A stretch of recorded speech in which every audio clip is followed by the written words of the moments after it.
Jacqueline Hose pumanaw na sa edad 59, mundo ng showbiz nagluluksa.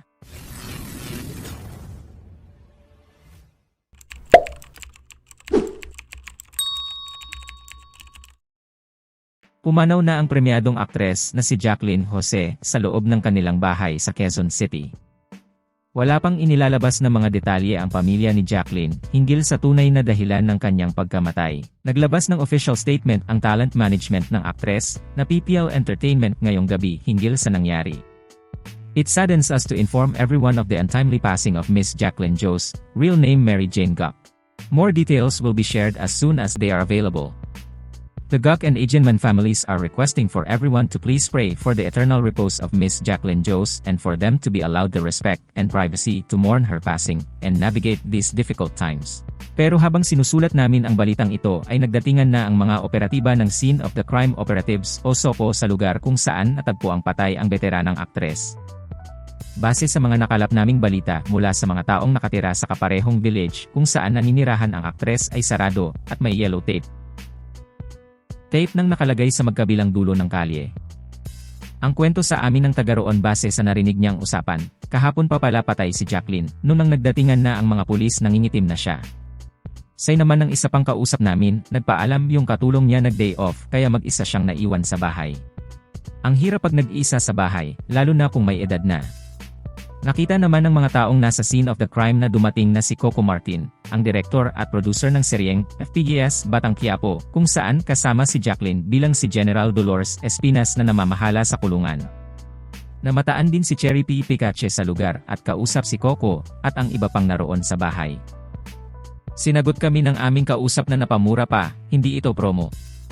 Nataon kasing umere ang eksenang nabaril at nasa hospital si Jacqueline na ipinakitang buhay pero baka kasi nagkaroon ng komplikasyon kaya natuluyan sa nasabing eksena. Hanggang sa tuloy-tuloy na ang kwento ng aming kausap na nadulas nga raw ang aktres. Si Jacqueline Jose o Mary Jane Santa Anagok sa tunay na buhay. Nagsimula ang kanyang showbiz career noong unang bahagi ng dekada 80 at mabilis na nakilala sa kanyang talento sa pag-arte. Sa paglipas ng mga taon, lumabas siya sa maraming pelikula at palabas sa telebisyon.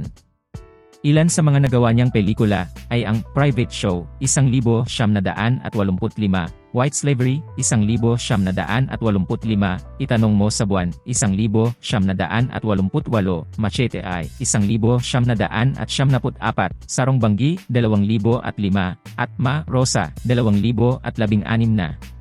Sa telebisyon lumabas siya sa The Legal Wife, 2014 na, Maalaala Mo Kaya, at FPGS Ang Probinsyano. Ang kanyang pagganap sa Ma, Rosa, na idinirect ni Brillante Mendoza, ay nagbigay sa kanya ng Best Actress Award sa Cannes Film Festival. Si Jacqueline ay ina rin ng aktres na si Andy Eigenman, na nakasama rin niya sa ilang mga proyekto.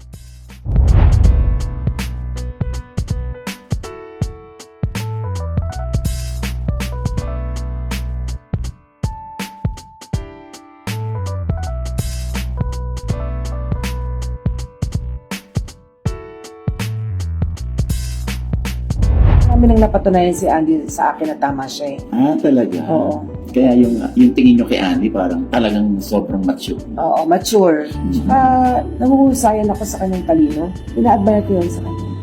Pero Miss Jane, anong una po na malalaman nyo na kayo magiging lola na nung una? Anong naging feeling ni Miss Jane? Hindi kayo handa na maging lola nung araw? Iba. Hindi ko muna inisip pagiging lola. Inisip ko muna, buntis ba siya? Kasi hindi ko alam eh. Hindi nagsasabi eh. Pero tinan nyo naman, puro yata kay Andy. Mukha ng tanong nyo. Diba? Ang lakas ng gak. Oo. Diba? Tsaka si Ellie, mahal ko yung batang yun. Kasi she's 10. Yun ang fear ko, yung pagdating ng araw. 10 pa lang, Miss Jane, may takot ka na. Matalino yun eh. Yun nga, 10 pa lang, may takot ka What? na. 2 years lang, magtatahi-tahi na yun ng mga Instagram. Well, andyan ang daddy at ang mommy to explain. They're better than me. Si Jake is a good father also. I'm sure na-explain nila ng maayos yan. And you have a good, you're in good terms naman with Jake. Oh yes! That's good. Mahal ko yung batang yan. Nakikita ko nga sa mga IG, grabe yung daughter and father nila. Oo. Alam mo, hindi pang picture taking Genuine. lang. Genuine talaga. He loves my daughter so much. Oo. Saka yung birthday ni Ellie, di ba? Nagpunta pa yung buong surprise. pamilya yata. Yes, buong pamilya. Nakakatuwa. So, lahat sila mahal na mahal si Ellie. And Marami nagmamahal kay Ellie. sabi mo nga, ikaw na lang yung mag-isa sa bahay. Nung nasa Siargao na si Andy at nagpaalam naman sa iyo yung isang panganak para mag-aral naman sa US. Paano po yung communication niyo with your kids? Nalulungkot pa rin ako. Lalo yung bunso. Yung lalaki. Can't get... Paano po yung routine niyo everyday na nag-iisa lang kayo sa bahay, ang kasama niyo lang ay kasambahay? Please. Ganun ko kamahal ng mga anak ko. Nung time na tinanong ako bakit hindi ako magka-partner, naubusan na kasi ako ng time eh. Sabi ko, kung magkakaroon ako ng katuwang, tapos yung anak kong lalaki maiilang or mawawala ng lugar sa akin, hindi bali na lang. Mas pipiliin mo yun. Mas Sila na. pipiliin ko na sila na yan. Ganun ko kamahal ng mga anak ko. Kaya mong isakripisyo yung sarili mong kaligayahan para sa Kahit buhay ko, ibibigay ko. Dahil sa pagkakataong ito, Miss G, hindi ka naman talaga iniwan ng mga anak. Hindi Nagkataon naman. lang na gusto nila maging-independent. Oo, independent. At saka, I'm sure deep in their hearts, hinahanap rin nila ako. Nung hinatid ko si Andy sa hotel, iyak ako ng iyak.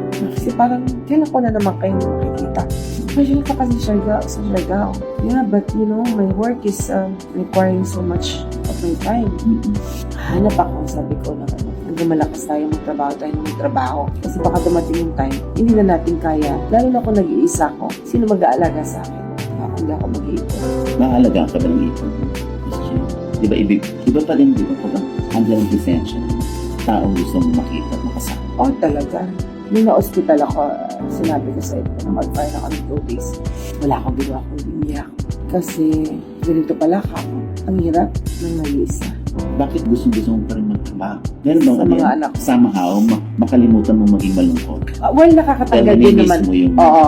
Malaking factor din yun na kapag Health, nakalakin ako, I have my extended family with me na masaya. Kahit may kaparty, si Trinity, kahit sino. Extended family yan, mga pamilya yan.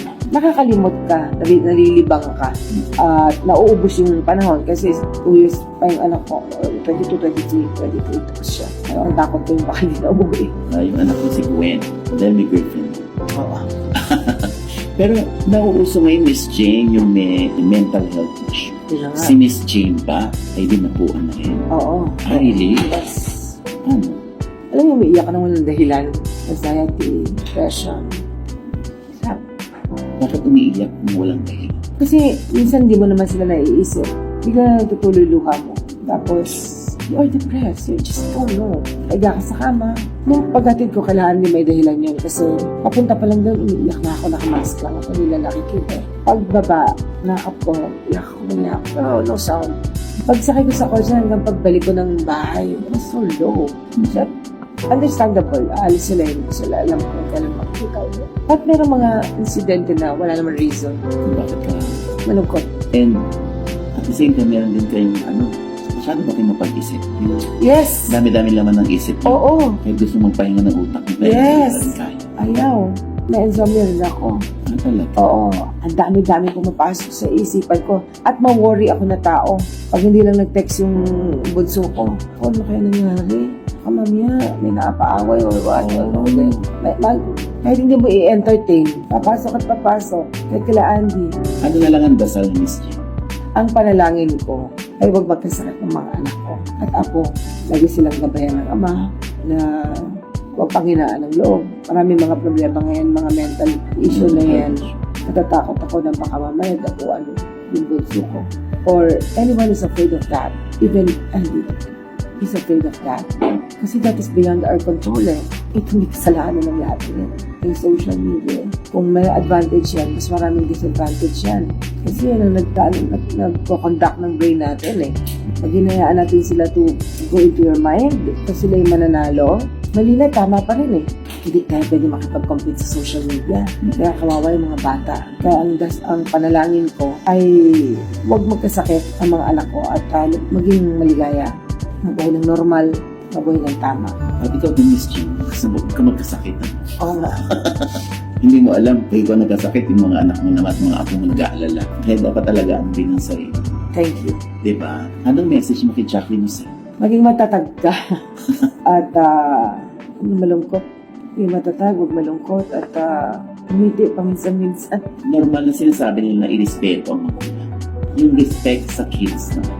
Na minsan tama rin yung desisyon ng anak kaysa desisyon ng magulang. Maaaring tayo ang luwal sa kanila, nagbigay ng buhay. Pero wag natin kalilimutan na may buhay din sila at may karapatan na ipaglaban kung ano ang sa tingin nila tama. Makinig din tayo sa kanila at hindi porke nanay tayo at anak sila, lagi na tayong tama. Lalo na sa panahon ngayon, marami na tayong hindi alam ng mga magulang sa nangyayari sa mga kabataan. Makinig na lang muna tayo, tsaka tayong magdesisyon. I-trust natin sila. Pag mali yung ginagawa, yan, dyan tayo pumasok. Pinalaki ko yan, pinaghirapan ko yan, alam ko kung paano ko pinalaki. May respeto, may pagmamahal, marunong makisama sa kapwa, magalang. Alam ko, pinalaki ko ng tama. So kung ano man ang magiging desisyon nila, nasa likod lang ako. Palagi natin pagkatiwalaan. May desisyon yan, imposibleng wala. Pagduda ka sa pagpapalaki mo, ikaw na may problema. Kung alam mo na pinalaki mo ng tama, magtiwala ka. Bahagi ng Batang Quiapo. Ano po yung naramdaman nila? Joy. Masaya. Una, si Coco parang anak ko na yan.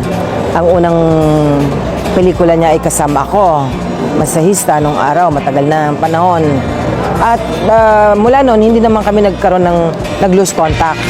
In short, nagkakausap pa rin, nagkataon lang na sa ibang estasyon tayo at that time, hindi tayo nakapasok sa probinsyano. Pero ang pakiramdam ng artista, ako kapag hindi ako nakapasok sa soap ni Coco, bawal sa probinsyano, natapos, parang hindi kompleto yung pagiging artista ko. May ganong feeling. Hindi ko alam ang pakiramdam ng kapwa ko artista. Pero ako bilang artista, ganun ang pakiramdam ko. Kaya nung paunlakan tayo na maging bahagi ng probinsyano, alam mo, nung first day ko, tumakbo agad ang utak ko, naglaro. Gustong gusto ko yung role. I'm looking forward na magampanan ko ng maayos. At mapantayan man lang yung kanilang binibigay na effort. Yun lang.